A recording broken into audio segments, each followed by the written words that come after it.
Organizaciones sin fines de lucro, el modelo de decisión emergente, por Gerardo Woskobolnik, Domingo José Massa. Introducción.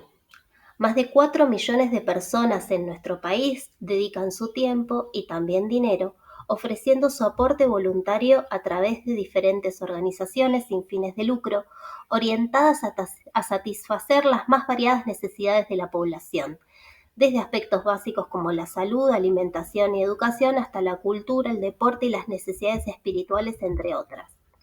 Estas entidades cooperadoras, Rotary, Leones, entidades deportivas, asociaciones mutuales, vecinales, asociaciones de beneficencia, comunidades religiosas, etc., tienden a cubrir cada día más un espacio mayor en el ámbito local y nacional, muchas veces complementando y hasta supliendo tareas naturales del Estado.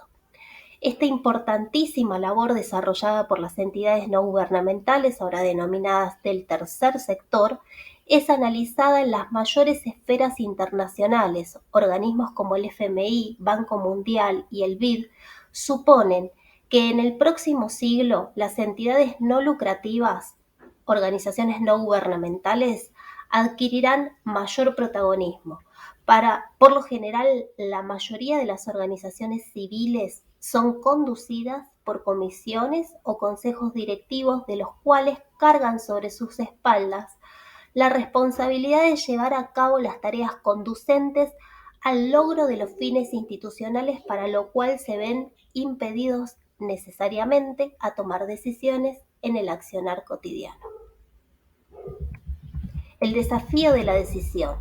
La toma racional de decisiones implica transitar por 3 fases sucesivas: la recolección e interpretación de datos de la realidad, la proyección de dichos datos hacia uno o varios escenarios futuros, la elección entre cursos de acción alternativos.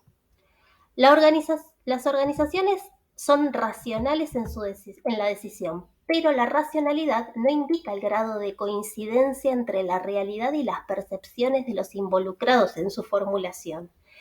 El concepto empresarial clásico suponía un comportamiento orientado a la maximización de la utilidad como característica del hombre económico. Este concepto ha debido ser revisado a la luz de 3 aspectos en el comportamiento humano. Las cualidades, habilidades y costumbres de las personas generan respuestas diferentes, aún inconscientemente, a partir de las mismas premisas de decisión. B. La compleja configuración de las motivaciones, los valores, las ideologías y las lealtades de las personas, sobre todo cuando aquellos están vinculados a las coaliciones internas imperantes en cada organización, influyen en las decisiones que se adoptan. C. Los límites del conocimiento de cada individuo y de su capacidad para captar y procesar la información, aunque disponga de ella, implica un límite objetivo para la evaluación de alternativas. La comprensión de estas cuestiones en el ámbito empresarial ha llevado a considerar que la clave para la toma de una decisión adecuada reside tanto en la calidad de la información que se maneje en el momento de adoptarla, como en el proceso de decisión propiamente dicho. Las disciplinas contables utilizan la información para determinar el resultado económico de las empresas. Ellas procuran dotar a sus directivos y funcionarios de información documental precisa de todas las operaciones, balances, stock, muestreos, resultados esperados, etc. Esta información es el material cotidiano del ejecutivo de la mayoría de las empresas de mediana envergadura en adelante. Allí donde el ojo del dueño no alcanzaba para controlar lo que ocurría, hubo que crear para reemplazarlo un testimonio documental que indicara no ya lo que se está haciendo, sino los resultados que se están obteniendo. En el ámbito de las organizaciones civiles, el descubrimiento del valor de la información parece retrasado respecto del ámbito empresario. El empleo de la computadora es reciente en algunas instituciones y su utilización es baja en otras. En general es observable que la información como valor no se encuentra difundida ni es aprovechada en todas sus posibilidades para la vida institucional. De ser así, esto nos lleva a preguntarnos cuál es el motivo. Nuestra hipótesis es que el valor atribuido a la información documental en las instituciones no lucrativas resulta siempre secundario respecto del valor otorgado a la información verbal. La expresión "hay que preguntarle a X" se escucha con mayor frecuencia que la expresión alternativa "busquemos en el archivo". Esta diferencia en las fuentes de información verbal en vez de escrita genera un modelo de decisión institucional que está sujeto en forma permanente a ruidos, interferencias y deformaciones que se generan en la transmisión de la información. Manipulaciones o distorsiones de la información conducen a posturas antagónicas en el proceso de toma de decisiones. Calidad y destino final de la información. La poca información institucional escrita suele terminar en domicilios particulares de los directivos o los profesionales, a excepción del área contable, que debe conservar toda documentación por un plazo legal, lo cual nos señala una diferencia sustancial de esta área con respecto a las otras de la organización. Resulta frecuente observar que si resulta necesario algún dato relativo a través de a las ventas realizadas en una empresa hace 10 años, uno puede recurrir a los archivos y encontrar el dato buscado. Pero si alguna institución procura conocer los proyectos o programas que sus dirigentes presentaron o realizaron hace 10 años, es muy probable que le resulte casi imposible recuperar ese dato. Cuando las actas mencionan proyectos, hacen mera referencia a su aprobación. Nunca se sabe cómo se llegó a la decisión, ni por qué fue adoptada, tampoco si existieron experiencias previas, ni los resultados de evaluaciones posteriores. Lo escrito en actas pasa a ser acta de defunción, ya que pasado el hecho difícilmente vuelva a recurrirse a ella, a tal punto que muchas actas se confeccionan por sentir que es una obligación y no una necesidad. Al no existir otro medio de memoria sistematizado, el recambio de directivos o funcionarios implica la pérdida de datos e información valiosa para la continuidad institucional. Circulación de la información. Si aceptamos que la estructura institucional es un sistema compuesto por subsistemas jerárquicamente eslabonados, el circuito de información debería alimentar a cada subsistema con los datos necesarios para la toma de decisiones. La comisión directiva debe recibir la información necesaria para la fijación de políticas. Las áreas educativas y administrativas requerirán información para las decisiones cotidianas. Por consiguiente, la gerencia o dirección ejecutiva, basándose en las políticas establecidas, debe generar las normas de procedimiento para cada departamento o área de actividad. Lo observable es que la información que suelen recibir las comisiones directivas no es congruente con su misión. La mayor parte de esta información debería, en un circuito lógico de circulación, ser procesada previamente por otras áreas. Pero en muchos de esos casos llegan a la mesa de deliberación temas operativos, cuestiones puntuales y otros administrativos que no requieren la intervención de la conducción y podrían ser resueltos en otros niveles si estos tuvieran delegada la autonomía necesaria. No es inusual que un consejo directivo reciba una masa de información amplia y tan variada que resulte imposible ser elaborada en reuniones normales, las que tienden a transformarse en verdaderos maratones. La reiteración de estos procedimientos los han convertido en situaciones cotidianas. Basado en mi experiencia como asesor de dirigentes voluntarios, brindaré un análisis de los comportamientos reflejados por los participantes en las reuniones y del carácter que las mismas adquieren a partir de dichos comportamientos. Tipos de reuniones institucionales. Observando reuniones de consejos directivos se advierte la reiteración de determinados tipos de comportamientos. Las comunicaciones y las relaciones interpersonales terminan por estructurarse alrededor de un determinado modelo de equilibrio. Para comprender esas modalidades de funcionamiento resulta útil observar metódicamente los hábitos de cada consejo directivo, partiendo de 3 preguntas claves. ¿Cuáles son las modalidades afectivas dominantes? ¿Cómo utiliza el grupo su energía? ¿Cómo enfrenta el grupo la ansiedad, la incertidumbre y el riesgo? Muchas veces parece difícil distinguir entre el estilo de la reunión y las consecuencias en materia de decisiones. Sin embargo, nos permitiremos considerar apropiadas las descripciones de varios tipos extremos de comportamiento que tienen consecuencias directas en cuanto a la calidad de las decisiones y que producen, de acuerdo a la taxonomía propuesta por G. Amado y a Girret, las reuniones perversas son aquellas sesiones en las que lo que se oculta o acalla es mucho más de lo que se dice, en las que el comportamiento de los asistentes, tal como los problemas y soluciones propuestas, están consciente o inconscientemente deformados o falseados. Los síntomas que permiten individualizarlas son los siguientes. A. Se percibe que algo de lo que se dice está fuera de foco o es falso. Puede tratarse de los objetivos, de la justificación, de la presencia de algunas personas, de las personas que son llamadas para la toma de decisión o del problema que se debate. B. La información previa necesaria para el tratamiento del problema es retaseada, sin que realmente se sepa el qué ni el cómo. La información suele aparecer en el momento final. La persona que los presenta de este modo acentúa su poder sobre el grupo. C. Quien posee el rol de presidente o conduce se comporta de forma contradictoria, generando confusión, como si estuviera jugando con los participantes en lugar de conducir la reunión en forma precisa y comprensible para todos. Sus actitudes adoptan muchas formas, pasando de la seducción al autoritarismo, adula, provoca, estimula, antagonismo, llama al orden, culpa al grupo, con el pretexto de adaptarse a cada participante o ganarlos para su causa, cambia de actitud, se pierde en estrategias más o menos planificadas y termina por confundirse a sí mismo. En las reuniones perversas pocas veces se investigan las causas, solo se analizan los medios. El fin lo justifica todo. Pueden transgredirse reglas y leyes con tal de no corregir riesgos.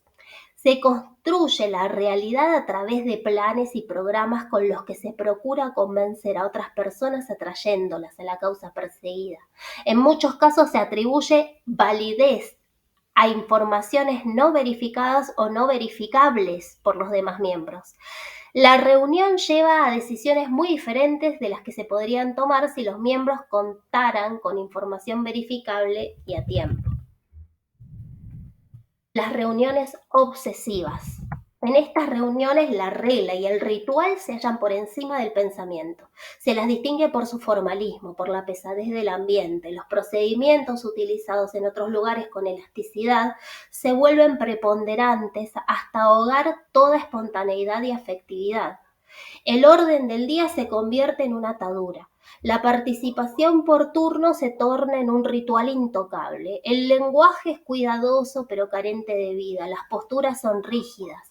Las demandas de la lógica y racionalidad se oponen a toda manifestación subjetiva.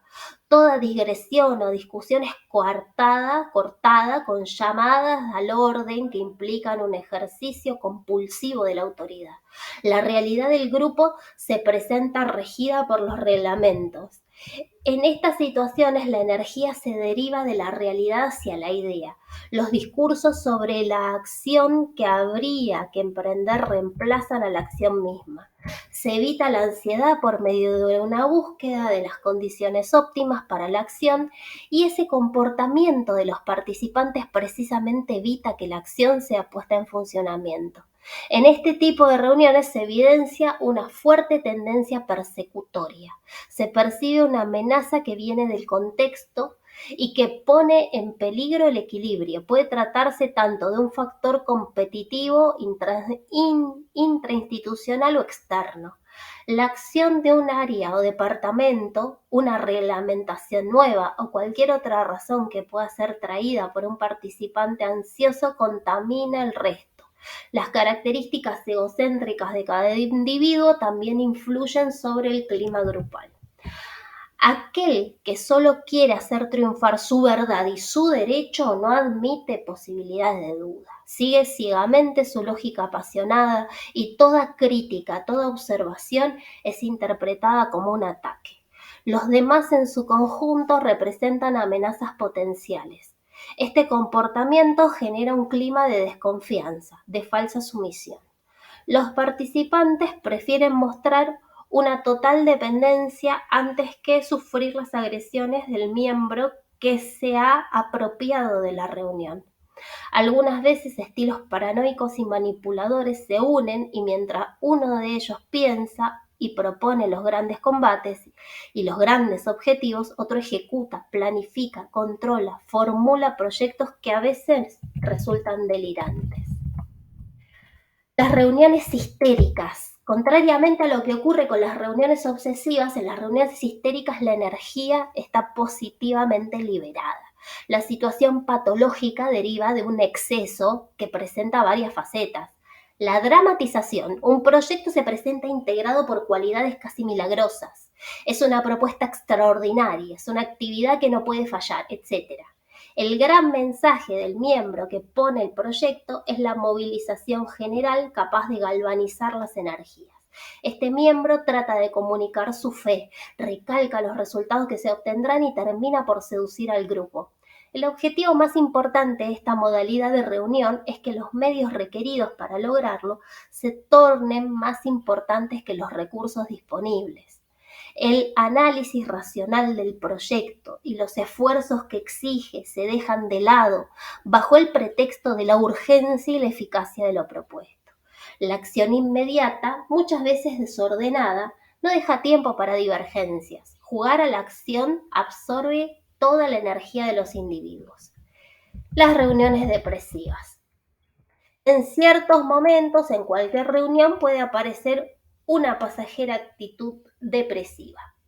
Pero cuando se hace endémica en las reuniones de trabajo, esto indica que se está repitiendo constantemente fenómenos persistentes. Sobrevaloración de las dificultades. Las posibilidades de actuar se ven paralizadas por la cantidad y la importancia de los obstáculos que se perciben y por las futuras consecuencias negativas que se prevén. El mundo externo a la institución parece omnipotente en relación al grupo. Los participantes son invadidos por la sensación de ser piezas impotentes cayendo en el fatalismo. Justificación del fracaso. Se procura justificar los fracasos a posteriori en función de las mismas dificultades descubiertas demasiado tarde. Todo sirve para enfatizar los obstáculos que justifican la imposibilidad de actuar. Este contagio depresivo se expande tanto o más fácilmente cuanto mayores son las verdaderas dificultades. La realidad ayuda permanentemente a eliminar los fantasmas, la energía se ve absorbida por la exaltación de las dificultades, por la llorosa contemplación de la propia impotencia, en lugar de centrar esa energía en la búsqueda de medios para superar la situación. Aunque no sea el líder del grupo el que introduzca este clima, sí se lo deja instalarse, termina de todos modos por convertirse en la tónica general. La convicción del fracaso que hunde al grupo le es pues imputable en cierta medida. Esta común tónica depresiva puede verse amenazada por la presencia de algunos participantes más dinámicos que se nieguen a aceptar el cuadro que se les presenta. Lo probable será que estos miembros deseen abandonar el grupo. Solo un fuerte ataque o una renuncia de esa naturaleza podrían inducir al grupo a interrogarse sobre su propio funcionamiento, siempre que el sistema de defensas no se haya vuelto ya demasiado rígido. He descrito aquí 4 casos extremos, de modo en que se estructuran las reuniones realizadas por diferentes grupos de conducción, desde comisiones hasta grupos de profesionales o grupos de cualquier otra naturaleza en el seno de una institución. Esto explica por qué en instituciones que se definen como democráticas, la determinación de políticas queda a cargo de algunos pocos miembros que se reúnen fuera del marco correspondiente, le hace comisión, y que de alguna manera cocinan las políticas. Las mejores energías se van dispersando en el marco de las reuniones convocadas por ser orientadas hacia temas irrelevantes o de tarea, porque los importantes ya han sido tratados y simplemente son presentados ya resueltos.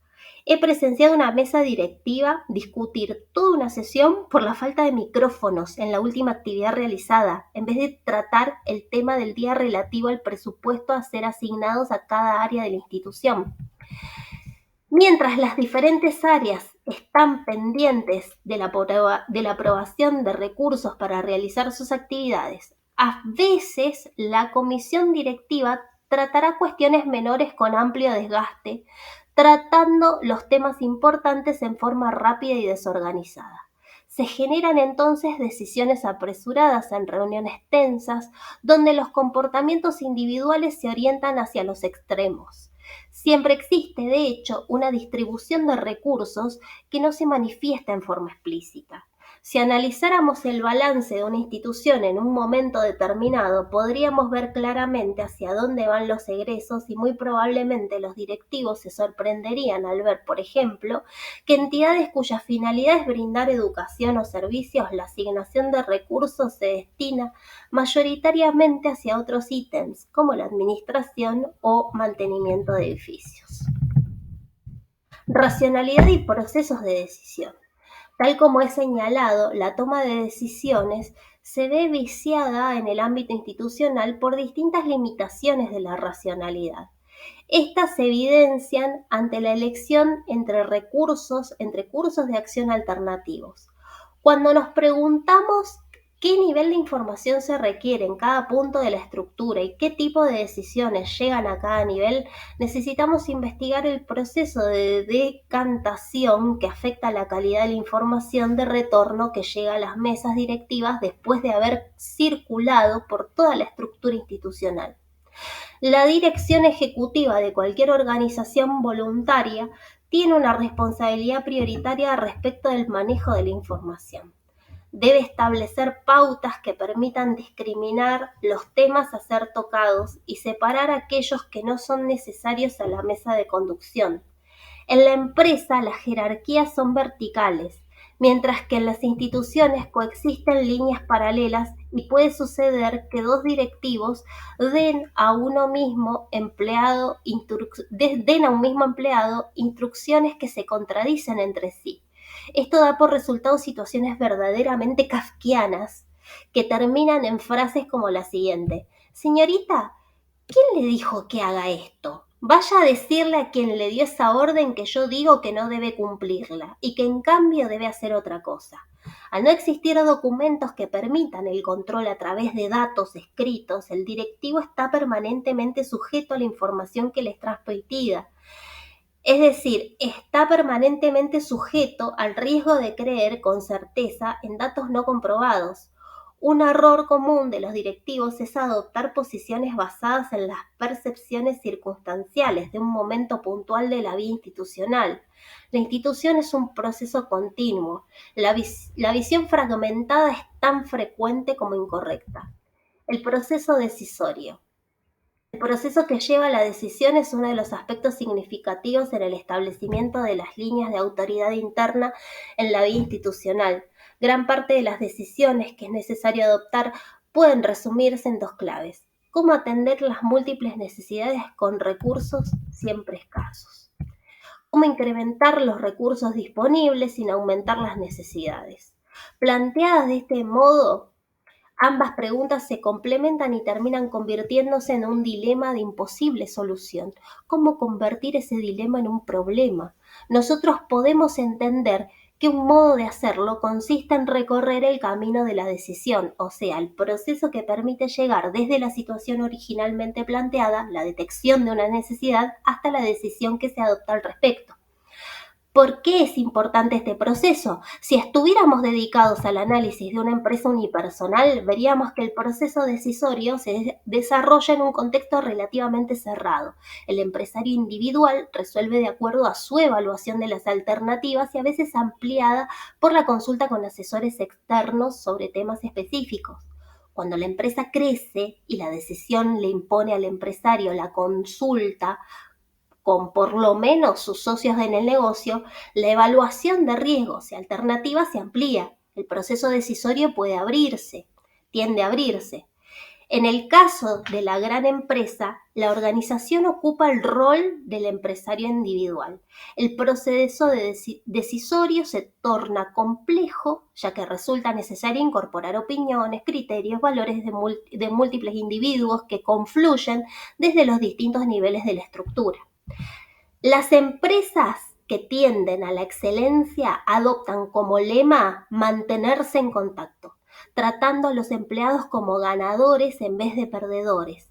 Esta modalidad genera un clima interno particular centrado en el esfuerzo positivo que valoriza la autoimagen de cada una de las personas que las integran. Estas características de las compañías excelentes se traducen en valores guía muy claros para la acción. Existe una permanente preocupación por dirigir la atención hacia cada pequeño éxito en vez de estar buscando el obstáculo que le impide poner en práctica la sugerencia de cualquier miembro de la organización. En estas compañías existe un compromiso directivo personal que involucra a cada miembro, principalmente a los que tienen responsabilidades de conducción, para obtener una permanente circulación de la información en todos los niveles. Existe una verdadera obsesión por compartir ampliamente la información de que se dispone y evitar el secreto. Hay una clara política dirigida a favorecer la comunicación directa entre el nivel más bajo y el más alto, centrando la relación en el respeto a las personas y a partir tanto del modo de comportamiento como del lenguaje con el que se trata a la gente. En la comprensión de que la empresa es el lugar para que se hagan las cosas, existe un permanente criterio de búsqueda de la excelencia en la generación de alternativas para la decisión. Por ello, la continua preocupación por obtener la participación activa de todos aquellos que pueden aportar ideas, sugerencias y creatividad para la solución de problemas y energía para su implementación. Las empresas excelentes distinguen entre creatividad, capacidad de imaginar cosas nuevas, innovación, capacidad de hacer cosas nuevas. ¿Qué ocurre en el ámbito institucional? En términos generales, advertimos la preferencia de los directivos de las instituciones por procesos decisorios cerrados en vez de abiertos. La información tiende a ser ocultada, mantenida en secreto. El proceso decisorio cerrado o abierto. Proceso resultado. En el cerrado, proceso basado en experiencia, en mi experiencia, el resultado, preveo lo que sé. En un proceso abierto, incluyo la experiencia de otros y el resultado de este proceso abierto es preveo alternativas múltiples. Los temas a resolver suelen ser mantenidos en la menor reserva posible, con lo cual la vida interna se estructura en verdaderos nichos de comportamientos donde se configuran redes de poder interno. Esta estructuración hermética del proceso decisorio provoca dificultades para extender el espectro de alternativas ante cada decisión estratégica. Sin embargo, existe un reconocimiento tácito que valida las decisiones adoptadas por las comisiones, simplemente porque ha habido, en el mejor de los casos, un debate que resulta la mayoría de las veces aleatorio y basado en la idea de que la formación de consenso grupal garantiza que la decisión adoptada es la mejor. Cuando el proceso decisorio es cerrado, la adopción de decisiones en un marco de incertidumbre permite evaluar las distintas alternativas conocidas al momento de tomar la decisión, pero no sus consecuencias. En cambio, en un proceso abierto de decisión se pueden afrontar problemas para los cuales la organización no cuenta con un conjunto predeterminado y explícito de respuestas. Podemos distinguir 4 situaciones relativas al carácter del proceso decisorio en la vía institucional si tomamos como variables las decisiones en función de la claridad de los objetivos que se persiguen y el grado de apertura del proceso decisorio. Decisiones frente a objetivos claros y proceso decisorio claramente estructurado. No abundan en la vida diaria de las organizaciones las situaciones a las que resulta posible aplicar objetivos claros fijados para esa situación y a la vez desarrollar un proceso decisorio nítidamente estructurado que se traduzca en una norma establecida para la acción. La carencia de normas escritas torna posible siempre el introducir modificaciones en las pautas ya establecidas. Decisiones con objetivos poco claros pero procedimientos bien estructurados. En este caso, salvo que se trate de situaciones muy simples, resulta difícil para quienes deben tomar la decisión plantearse alternativas viables. De allí que sea muy frecuente que se generen discusiones con largas disertaciones teóricas hasta que surge alguien en la sesión reclamando propuestas concretas. En este tipo de situación no existe diferenciación entre los valores en juego y los cursos de acción posibles para satisfacerlos. Al no diferenciar los medios de los fines, el análisis resulta necesariamente incompleto. Se considera que una determinada decisión o política es buena cuando los participantes de dicha decisión la consideran satisfactoria, sin evaluar si esta decisión o política constituye el mejor medio para llegar al fin establecido. Las decisiones que se toman tienden a dar prioridad a lo mediático que a posibilitar cambios. Los dos modos estructurados de decisión que se han descrito resultan muy poco apropiados para decisiones estratégicas, especialmente cuando la situación en que se encuentra la institución es altamente compleja, como ocurre generalmente en épocas de crisis. El proceso decisorio.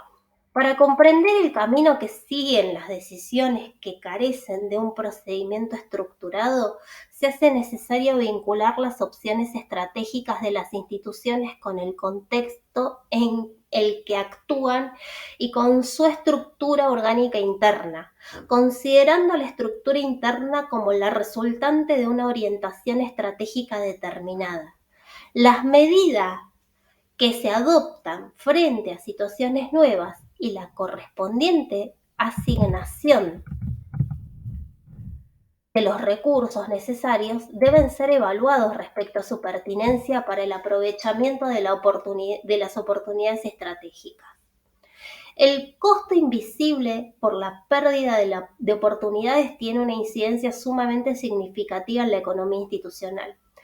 La inadecuada estructura interna que presentan las organizaciones, como la falta de aprovechamiento de las nuevas oportunidades o la falta de respuesta a las nuevas necesidades, se deriva entre otros factores de a. La excesiva concentración de los directivos en las actividades operativas ordinarias. B. Carencia en su formación o insuficiente experiencia, lo cual les imposibilita tener una visión estratégica global.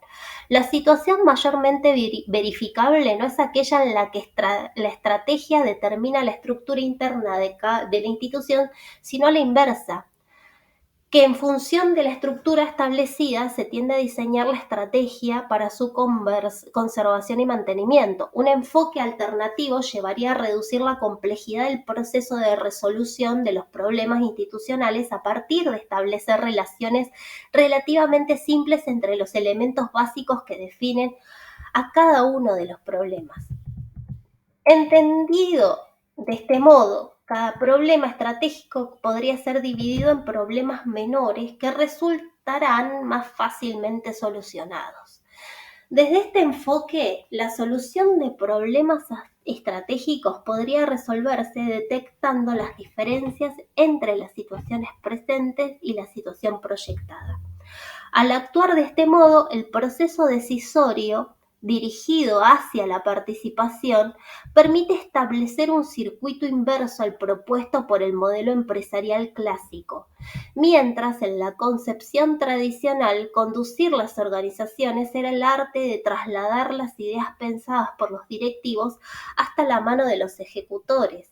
En la concepción participativa, la conducción se plantea como el arte de movilizar la inteligencia de todos los miembros de la organización para dar respuestas a problemas que se encadenan en un problema de mayor magnitud, expresado en un aspecto particular del proyecto institucional global. El proyecto institucional, definido en estos términos, sirve para a. Clarificar y cuantificar lo que se desea llevar a cabo en los próximos 2 o 3 años. B. Preparar el presupuesto del año N+1 dentro de esa perspectiva, en vez de elaborar un presupuesto proyectando las cifras del pasado. C. Entender que la estructura es modificable en la medida en que la institución necesita adaptarse a los cambios producidos en su entorno. D. Establecer si las decisiones actuales sirven para asegurar la consecución del proyecto. E. Movilizar a todos los que van a participar en la elaboración e implementación, porque el proyecto se constituye en la herramienta de diálogo y de información insustituible en todos los niveles de la estructura. Dimensiones estratégicas con objetivos imprecisos y procedimientos decisorios no estructurados. En esta categoría de situaciones comprobamos la fuerte intervención de la emotividad individual y grupal en la toma de decisiones. Lo racional constituye solamente una faceta, la otra tiene que ver con los aspectos emocionales e intuitivos presentes en todo ser humano. Algunos analistas del proceso decisorio proponen dos modelos para la adopción de decisiones estratégicas de esta naturaleza: el modelo de la bolsa de gatos y el proceso decisorio basado en proposiciones múltiples. Vamos a ver el modelo tipo bolsa de gatos.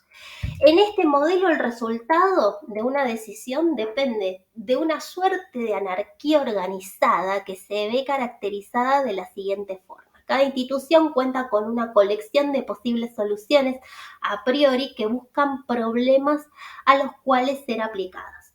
Por ejemplo, asumir que la institución es una empresa representa una solución a priorística que buscará el modo de ser utilizada para establecer su mística en el ámbito de la institución. También sería definible como un conjunto de planteos y sentimientos individuales en busca de situaciones de decisión en las que puedan ser expresados en forma de soluciones a problemas que lleguen a plantearse. Este modelo representa también situaciones en las que se observa la presencia de personas fuertemente interesadas en decidir respecto de cualquier tema, solo buscando espacios para manifestar sus pensamientos.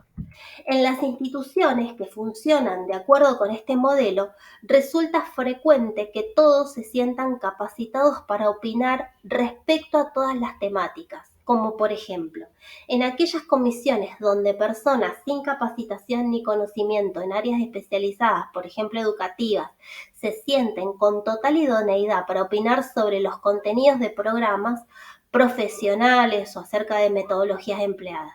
Las decisiones que se adoptan en un marco de esa naturaleza dependen de una compleja combinación de elementos. Por una parte, dependen de las opciones posibles que surgen en ese momento. Por otro lado, dependen de los problemas a los cuales la comisión se encuentra abocada en el momento de la toma de decisión. En tercer término, de los humores de quienes deciden. Este proceso se produce cuando no se ha estructurado condiciones que hagan posible la aplicación normal de otros más racionales para la toma de decisiones.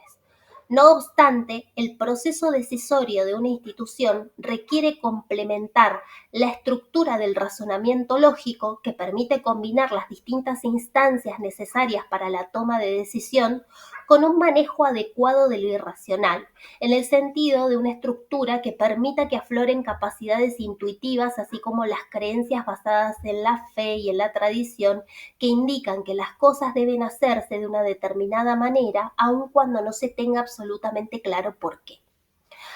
Por contraposición a este modelo, en el cual predominan las tendencias disgregantes, veremos un modelo alternativo cuando los objetivos están poco definidos y el proceso decisorio no se encuentra totalmente estructurado.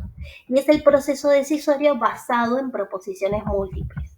La idea central de este modelo es la apertura del proceso de decisión con la intencionalidad de dar cabida a la mayor diversidad de opiniones, manteniendo un sistema de formulación de políticas que permitan mejorar servicios y hacer la evaluación consciente de los progresos en esa dirección.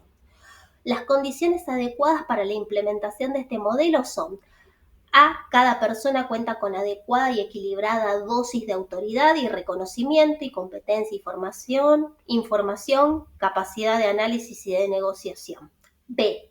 Que la conducción superior participe, promoviendo la participación. C. Que se establezca un procedimiento que permita disponer del tiempo requerido para un adecuado debate y cambio de ideas. Este modelo, desarrollado con mucha eficacia en las empresas japonesas, parte de la iniciativa que se genera en los niveles jerárquicos inferiores. El proceso decisorio sigue un curso ascendente y a la vez lateral hasta alcanzar un consenso general. La conducción actúa como regulador y árbitro. Este método está directamente orientado a la elaboración de las múltiples opiniones personales que se integran en el proyecto institucional. Esto se ve en forma gráfica muy claramente del modo siguiente. El modelo participativo, de acuerdo al doctor A.E. Gloverson. Identificación, participación, involucramiento, influencia. La escena de un grupo de personas que se reúnen en una mesa frente a frente para discutir una situación se transforma en una lucha por el poder. Veamos ahora qué ocurre cuando las personas se reúnen alrededor de una mesa redonda. El lugar del conflicto en el modelo participativo. En este caso la situación cambia. Se trata de una situación estructurada en torno a la resolución de un problema donde este, y no el conflicto, es el que ocupa el centro de la mesa. Veamos qué significa la identificación. Este vocablo implica distintos niveles de reconocimiento de valores a las personas que la persona hace propios en un proceso participativo de decisión. A. Identificación con lo que la persona piensa, con lo que expresa. Lleva implícita la necesidad humana de autorrealización. La participación es una parte del proceso de autorrealización. B. El hecho que personas diferentes participen en comités, comisiones, reuniones, permite que cada una de ellas contribuya con distintos modos de participación en la elaboración de múltiples alternativas para la solución del problema. C. Cuanto más se participa en la toma de una decisión, más disponibilidad y predisposición se tiene para participar en la implementación de la misma. El compromiso hacia el proyecto o la solución del problema se intensifica. D. El cuarto elemento es el que se deriva de los beneficios de la sabiduría de todo el grupo con su aporte en distintos niveles, perspectivas y experiencias. Se produce así un afecto de carácter sinérgico. E. A mayor participación, mayor identificación con la organización. Implementar la participación requiere un cambio en el estilo de conducción. Se trata de abolir un estilo instrumental que ignora que los seres humanos son diferentes y no meras herramientas de la organización. Hay que evitar la presunción de que para no perder tiempo se debe decidir en base a la propia experiencia. La decisión participativa en la vida institucional supone distintos niveles de participación acorde con las decisiones a tomar. A.E. Gloverson distingue grados máximos y mínimos de participación. Naturalmente, el mejor grado de participación surgirá de una combinación única que resulta óptima para cada situación y para cada institución en particular. El óptimo no es igual al máximo. ¿De qué depende el grado óptimo de participación? Principalmente de las áreas en las cuales el modelo participativo se ha de instrumentar, la situación en la cual la estrategia participativa se propone y el momento evolutivo en la cultura interna de la institución.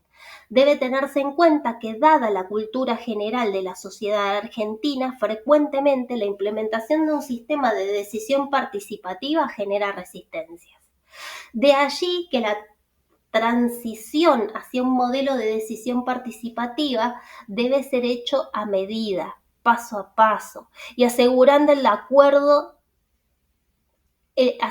adecuado entrenamiento de todos los niveles involucrados, partiendo de la conducción institucional para un reaprendizaje de los modos de interacción efectiva en procura de la construcción de una nueva realidad. Hay un aspecto relacionado con el nivel óptimo de participación que debe ser tenido en cuenta. Es el mantenimiento de los sistemas establecidos. Sabemos que todos los instrumentos, bienes, etcétera, que se utilizan en las instituciones requieren tareas de mantenimiento. Las calderas requieren mantenimiento, los ascensores requieren mantenimiento. Exactamente igual ocurre con los sistemas que se desarrollan para instrumentar la participación. El deterioro del sistema es una resultante de la falta de mantenimiento. En el caso de las empresas excelentes, el funcionamiento de ese modelo participativo para la toma de decisiones reconoce algunas premisas esenciales. 1. Hay elevadas expectativas recíprocas. Las compañías excelentes se preocupan por los números y los resultados, pero sus exigencias se manifiestan como altas expectativas respecto a la capacidad de desempeño de cada uno de los miembros, más que complicados sistemas de control de la actividad. 2. Las empresas procuran dotarse permanentemente de gente capaz e innovadora. Además, se aseguran de desarrollar estilos de liderazgo que generen entusiasmo en todos los niveles. 3. La conducción de estas empresas se preocupa por escuchar a los empleados de todos los niveles.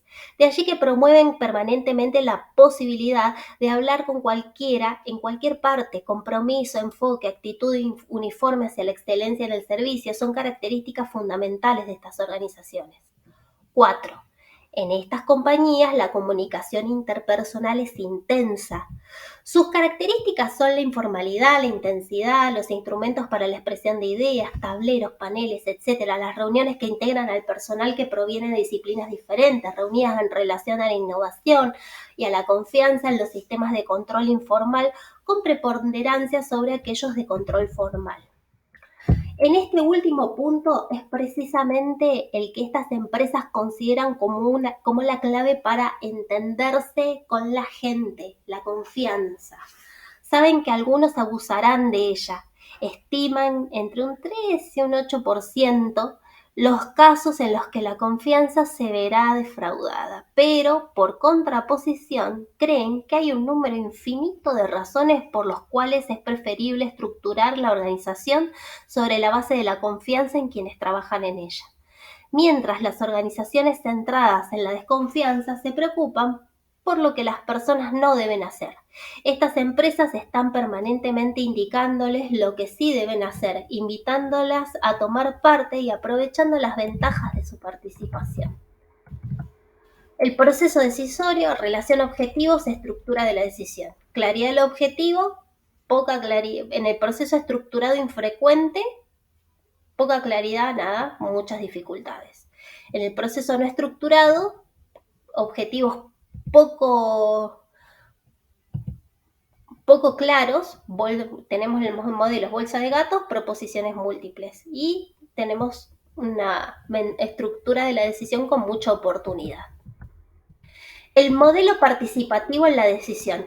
La estructuración de procedimientos participativos de decisión para la vía institucional requiere comprender que los métodos tradicionales han dejado de ser válidos en toda sociedad que procure tender hacia la democracia y la libertad. Es imprescindible estructurar sistemas que deleguen responsabilidad y autoridad basados en una relación congruente con el nivel de expectativas de las personas que integran las organizaciones. La democracia política, económica y social implica a su vez la necesidad de estructurar organizaciones también democráticas. Todos estos términos están interrelacionados. El doctor Ariel Cloverson expresa que la participación implica involucrar a cada una de las personas más allá de los atributos correspondientes a la descripción de sus tareas. Las personas más involucradas son a la vez las más positivas respecto de la construcción del proyecto. Un modelo participativo requiere la permanente rotación de 4 elementos: participación, involucramiento, influencia, identificación. La influencia resulta clave. Si no fuera, si no funciona, la persona termina frustrándose en sus expectativas individuales y a la vez frustrando a la institución respecto de las expectativas que ésta ha depositado en ella. La identificación de la persona con el proyecto institucional se fortalece en tanto su posibilidad de ejercer influencia en la decisión se hace mayor. Cuando el procedimiento de decisión es participativo, todo conflicto pasa a tener un lugar constructivo en vez de destructivo. Instrumentar un sistema participativo de decisión significa presionar sobre el límite que permite la cultura interna de cada organización comunitaria de acuerdo a su momento. En realidad, al ejercer esta presión debe tender, más que a violentar, un límite a dinamizarlo para mejorar su calidad de decisión. Pero ¿cómo lograrlo? Para finalizar, diré que podemos empezar con algunos de los siguientes aspectos. 1. La reflexión estratégica, participativa, descentralizada, en la que intervendrán los distintos grupos que correspondan a cada tarea a desarrollar. 2. Los procedimientos de fecundación cruzada de las ideas. 3. La visita sistemática por parte de los responsables de cada área a otras instituciones en las que tengan la posibilidad de observar o conocer otras soluciones a los problemas que ellos enfrentan. 4. La organización de un sistema de retroalimentación de la información, tal que todo miembro de la institución que establece contactos con el contexto, dirigentes, educadores, empleados administrativos, telefonistas, etc., genere información interna sobre la evolución de su entorno específico.